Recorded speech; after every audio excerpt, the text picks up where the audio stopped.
minimum wage remains under progressive wage system.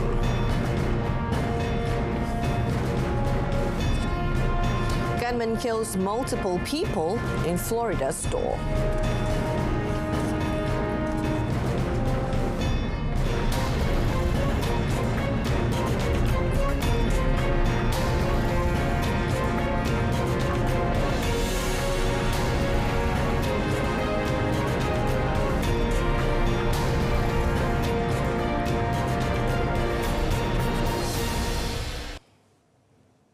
Good afternoon and Salam Malaysia Madani. Thanks for joining us. I'm Jessica Lee and you're watching Updates at Noon.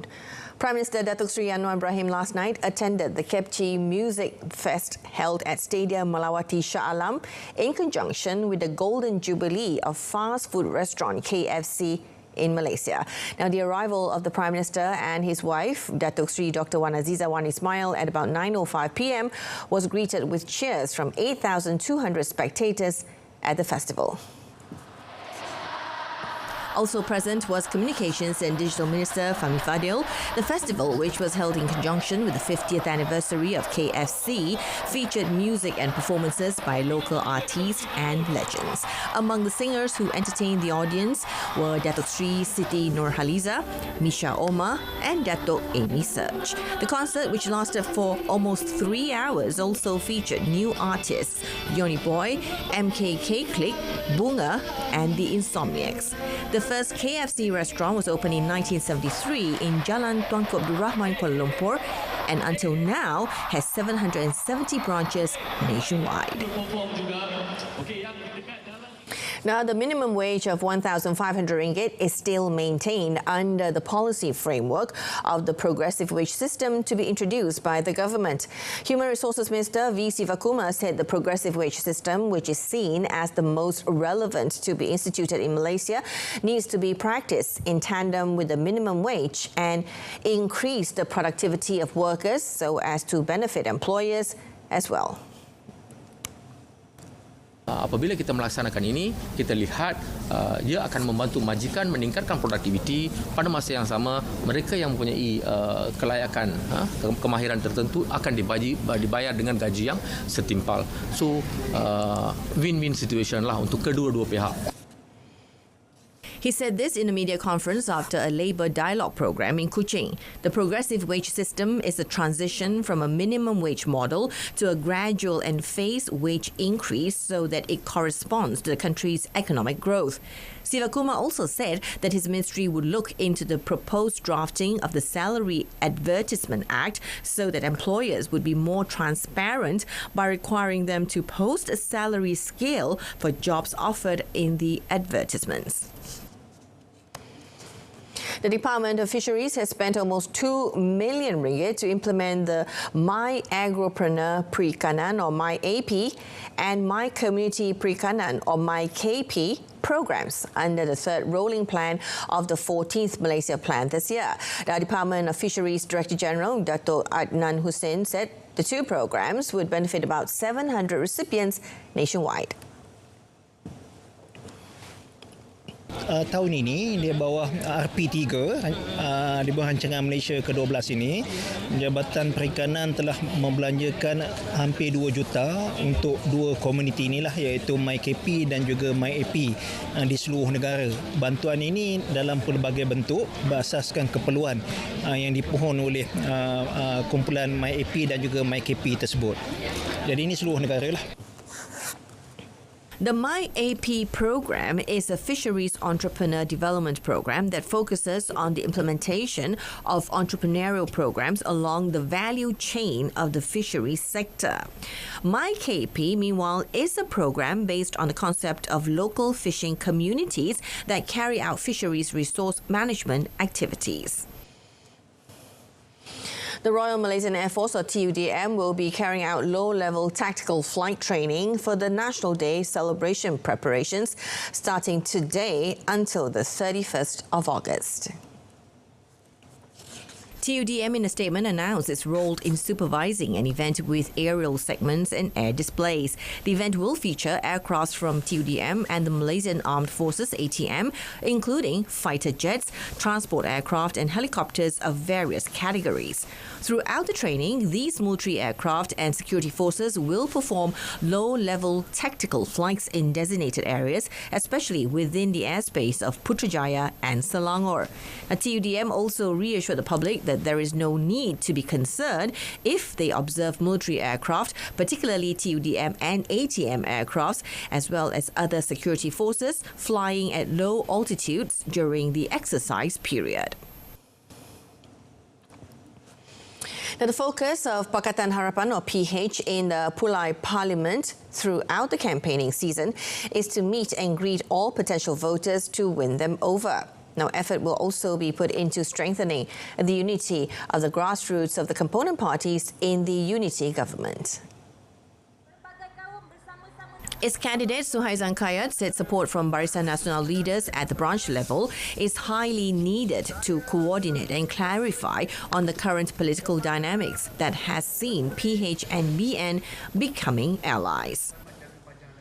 Tapi kalau penerangan itu sampai ke cawangan, maknanya pimpinan-pimpinan utama negeri UMNO ini, dia turun ke akar umbi melalui cawangan ini, saya rasa ia boleh memberikan kefahaman yang lebih jelas lah kepada para pengundi dan juga adik-adik UMNO di peringkat akar umbi ini. He was also confident that if they can continue to strengthen the PHBN unity, PH can retain the parliamentary seat with a more comfortable majority in the by-election. Now, Suhaizan will face a three-cornered fight against Zulkifli Jaafar of Perikatan Nasional (PN) and independent candidate Samsudin Muhammad Fauzi.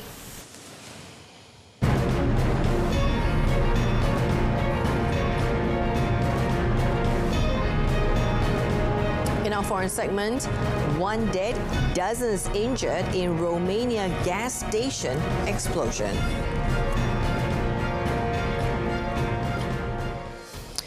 Multiple people were killed as an active shooter barricaded himself inside a Dollar General store in Florida, United States. Now, according to the authorities, the shooter was killed hours after the first shots were fired, following a lengthy standoff. Law enforcement, including a SWAT team, were called to the scene to deal with the incident. The shooting appeared to be a random attack, and police did not publicly speculate on a motive or identify the shooter. It was also not immediately clear if victims were shot inside the store or at a different location. The Jacksonville Fire and Rescue Department spokesperson Eric Prosvimer said the department was on standby to treat victims but could not share any information about how many people were hurt. Edward Waters University, which is located over a kilometre southeast of the store, issued campus-wide stay-in-place order. Now, the warning said students, faculty and staff don't appear to be involved in the shooting. The university also said that campus police have secured all campus facilities and students were being kept in their residence halls throughout the day until the scene is cleared. Now, fighters killed at least 11 soldiers in northwestern Syria on Saturday when they detonated explosives placed in tunnels dug underneath army positions before attacking them. The attack involving fighters from the Ansar al-Tawhid group and the Turkestan Islamic Party, or TIP, took place in the south of Idlib province. Now, the attack, which also wounded 20 soldiers, came as Syria and its main military ally, Russia, bombarded the mountainous Jabal al-Zawiya area of Idlib province. The White Helmets Volunteer Emergency Service said that 2 children, a brother and a sister, were killed and 5 other civilians wounded when their home in the village of Khan Safra was hit. On Friday, Russia carried out airstrikes on the Jisr al-Shugur region further north, where TIP jihadists are present, the observatory said. Syria's civil war broke out in 2011 when the government's repression of peaceful protests escalated into a conflict that drew in foreign powers and fighters from abroad. The Syrian war has killed more than 500,000 people and forced around half of the country's pre-war population to flee their homes. At least one person died and dozens were hospitalized after two explosions at a liquefied petroleum gas station in the Romanian town of Crevida, near the capital Bucharest, on Saturday. According to the government's Emergency Response Unit, or IGSU, after the first explosion, the fire spread to two tanks and a nearby house, causing evacuations within a radius of 700 meters, while traffic on the national road was blocked. Deputy Interior Minister Rakyat Arafat, who is in charge of IGSU, said a second explosion took place at the LPG station on Saturday evening, injuring 26 firefighters. Of those who were injured in the blasts, 8 were intubated after suffering severe burns. Some 25 fire engines were deployed at the scene, but the fire had yet to be extinguished. Arafat said more explosions could happen as a third tank at the site posed a risk. Tens of thousands of people rallied in Niamey, Niger, Saturday in support of last month's coup, a day after the country's new military rulers gave France's ambassador to Niger 48 hours to leave the country. The Seni Kunche Stadium, the largest in Niger with a capacity of 30,000 seats, was two-thirds full and the sound of vuvuzelas rang out. The National Council for the Safeguard of the Homeland, or CNSP, which seized power after overthrowing President Mohamed Bazoum's government on the 26th of July, has made former colonial power France its new target. On Friday, Niger's foreign ministry announced that French ambassador Sylvain Ité had 48 hours to leave, claiming he refused to meet with the new rulers and citing French government actions that were contrary to the interests of Niger. Now, Paris has since rejected the demand, saying that the Putsich do not have the authority to make this request. The Economic Community of West African States, or ECOWAS, has applied sanctions against the new regime and threatened to use military means to remove it if the new rulers do not hand back power to Bazoum. Thousands of people rushed into the passport department in the Herat province of Afghanistan as passports have recently become a challenge for citizens, with many of them seeking to leave the country as unemployment is on the rise amid severe humanitarian crisis. The Passport Department in Herat said they have increased the daily passport distribution from 250 to 1,500, which is said to be the reason for the large crowds among passport applicants. Now, head of the Passport Department, Hasibullah Hasib, said previously between 250 to 300 passports were being collected in Herat. But as a technical team from Kabul has arrived, from now on they are trying to issue up to 1,500. Now, some passport applicants said the crowds caused the passport distribution to slow down. According to the department, 500 passport applications will be registered online and 500 passports will be registered on campus. Passport applicants also called on the department to distribute the passports as they promised and increase its employees. Now, this comes as the citizens across the country have repeatedly expressed concerns over the slow process of passport distribution. Now, China has made great strides in developing Huanliu 3, the country's new generation artificial sun, realizing the high confinement mode operation with a plasma current of 1 million amperes for the first time. Now, according to the China National Nuclear Corporation, CNNC, the Huanliu 3, independently developed by China, is a large-scale scientific device of controllable nuclear fusion. High confinement mode, or H mode, is an advanced mode of operation in magnetic confinement fusion, an approach to generate thermonuclear fusion power. It is more economical than the general mode, making it be chosen as the standard mode of operation for the International Thermonuclear Experimental Reactor, or ITER, under construction. As a cutting-edge subversive technology meeting major national needs, controllable nuclear fusion is one of the important methods to ultimately address energy-related issues. Now, it serves as a significant part in China's three-step technology roadmap of thermal neutron reactor, now fast reactor, controlled nuclear fusion reactor for sustainable development. In accordance with the long-term development goal of China's nuclear industry, the application of nuclear fusion energy will be realized by the middle of this century.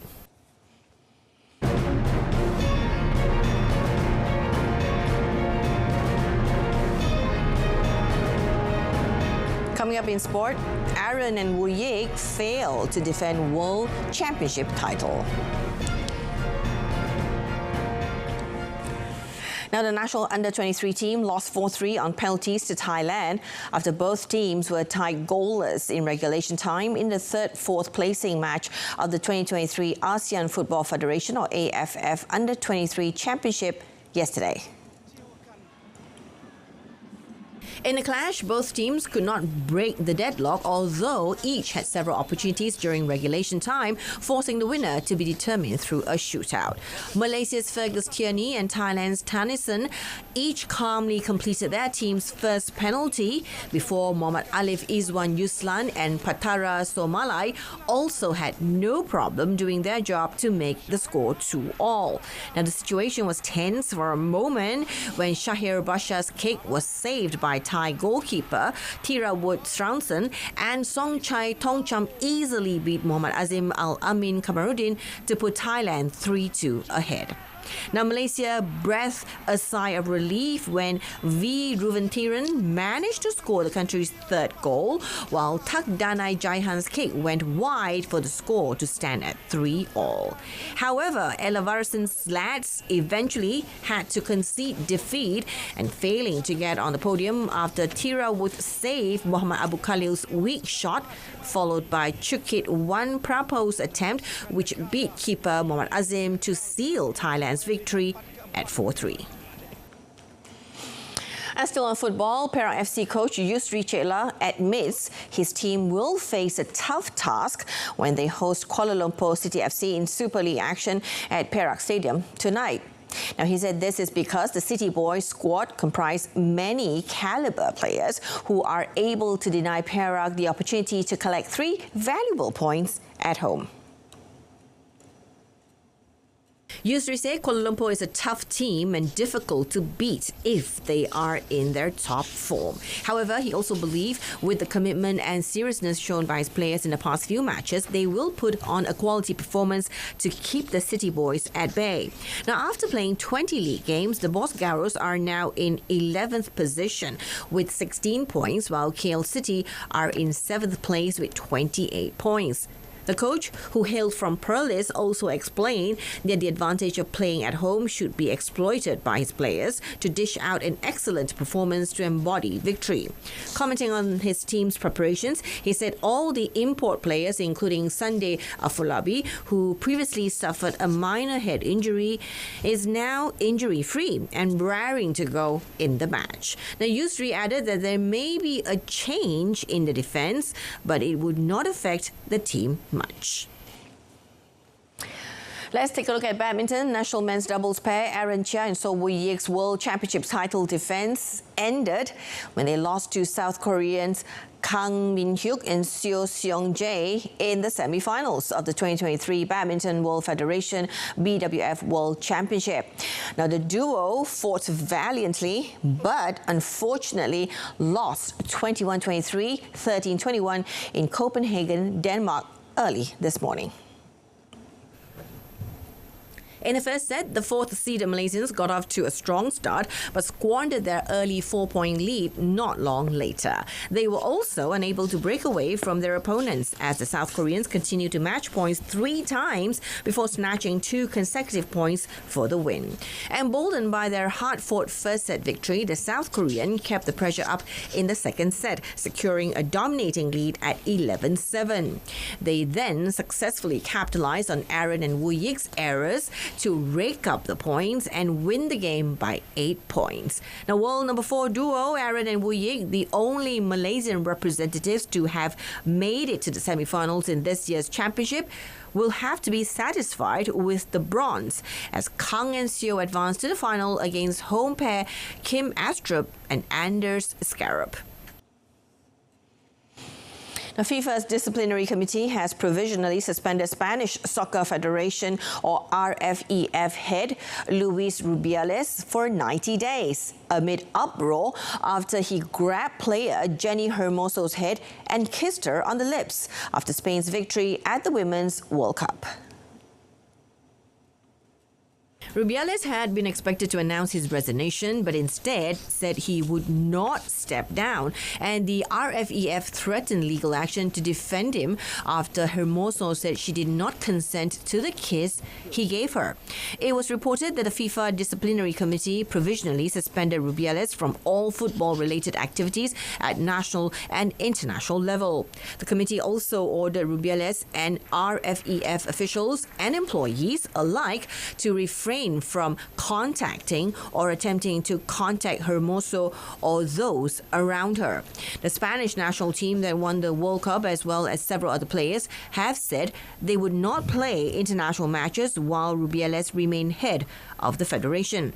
The committee said it would not provide any further information on the disciplinary proceedings until a final decision was taken. Formula One Championship leader Max Verstappen put Red Bull on pole position for his home Dutch Grand Prix at Zandvoort for the third year in a row on Saturday after a tricky, crash-strewn qualifying. McLaren's Lando Norris joined the home hero on the front row with fellow Briton George Russell third fastest for Mercedes and Alex Albon an impressive fourth for Williams on a drying track. The pole was Verstappen's 8th of the season, 28th of his career, and he did it with only one flying lap available after Charles Leclerc crashed his Ferrari and halted qualifying with 4 minutes remaining. The session had already been red flagged with 8 minutes to go when US rookie Logan Sargent slammed his Williams into the barriers after reaching the top 10 shootout for the first time. Red Bull's Sergio Perez, Verstappen's teammate and closest rival, but 125 points behind him after 12 of 22 races, qualified 7th. Verstappen will be chasing his 9th win in a row tonight to equal the record set by now retired Sebastian Vettel, also with Red Bull in 2013. Now, people find plenty of ways to pass time. Whether it is indulging in video games, going cycling or swimming, there's always so much to do in the world around us.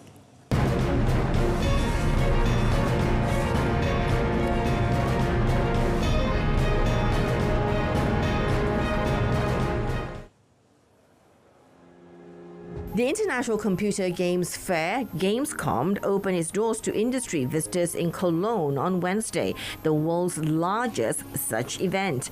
According to organizers, the focus this year was on artificial intelligence, virtual reality, and gamification.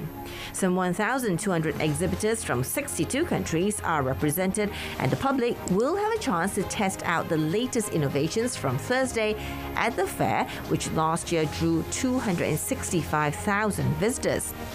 As the manager of Germany's Games Association, Felix Volk said the know-how and the ideas of the games industry have become indispensable. Here, visitors can not only experience the team spirit within the games community, but also be the very first person to try out the games and get into dialogue with the developers. Now, it is a direct exchange, which is what Falk says that Gamescom is about. According to Falk, artificial intelligence has been a part of computer games for decades, and the software used did not surface with chatbots only a few months ago. Now, Gamescom in Cologne will be open to visitors until the 27th of August. Paris is saying its last goodbye to e-scooters, with operators clearing them off the streets ahead of its complete ban on the 31st of August. A tourist hoping to roam the city of lights paved streets on a rented e-scooter only have a week left to do so, before the electric vehicles are forever banned from the city. Now, the ban follows a referendum held by the city of Paris on April 2nd, when 89% of the voters rejected rented e-scooters on the streets of the capital. Now, the e-scooter ban won 89% of the votes according to the City Hall Twitter account in what was billed as a rare public consultation that prompted long queues at ballot boxes around the city. However, turnout in the referendum was low at 7.46% of registered voters. In 2021, 24 people died in scooter-related accidents in France, including one in Paris. Last year, Paris registered 459 accidents with e-scooters and similar vehicles, including 3 fatal ones. Tier, one of the operators, has been removing 400 scooters per day over the last 2 weeks. The German company says it will offer electric bicycles instead, with 5,000 vehicles available after 31st of August. An ancient polychrome wall discovered in northern Peru is believed to be over 4,000 years old and could have been part of a ceremonial temple, according to archaeologists, offering new insights into the region's historic cultures. Archaeologist Ferran Castillo, head of a research project in the coastal region of La Libertad, said the wall was first stumbled upon by farmers in 2020 during harvesting work, prompting an extended dig and work to determine its origins. Now, the remains of the ancient building were revealed in the Viru Valley, some 480 kilometers north of Lima.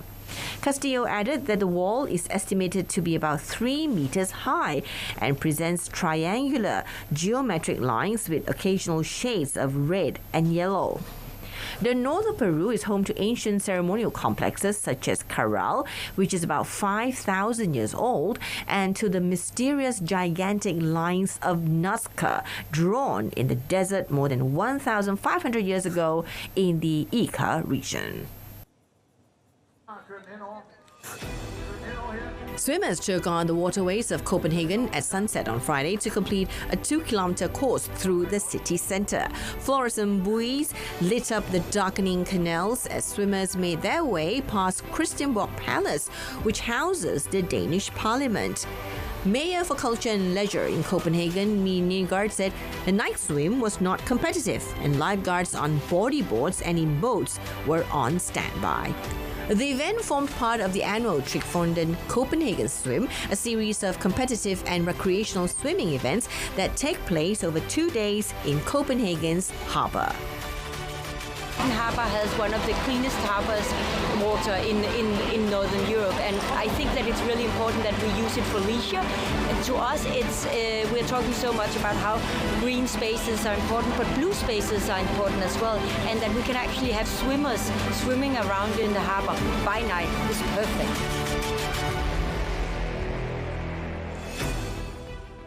And that's it for our updates at noon. In our top story, minimum wage remains under progressive wage system. I'm Jessica Lee. Malaysia Madani, tekad perpaduan penuhi harapan. Thank you for watching.